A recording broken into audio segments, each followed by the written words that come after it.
kapalad! Nandito tayo ngayon sa bayan ng San Pedro, Laguna, Landayan. Masakay kami sa Padjak. Kasama si Kuya Eduardo.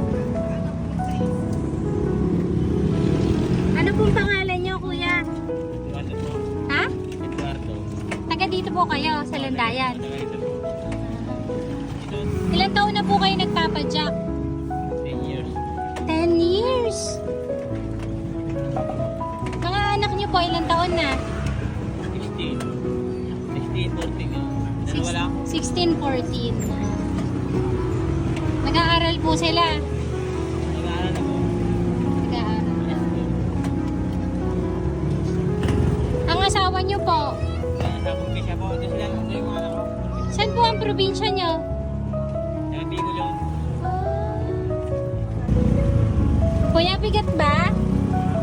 Bigat ba? Sakto lang?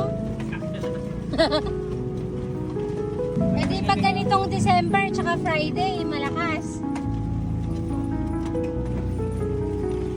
Hindi po yung bumiyahe. Kasi pagka bumiyahe, kuya. Pagpapatulo, binabalik. Sa isang araw, kuya, nakakamagkano ka? Hindi. Kasi pag may budget pinakamakapan. Solo mo yon. Okay. Etong sadyak mo, sa'yo talaga. Ito. Oo. Hindi piniponding.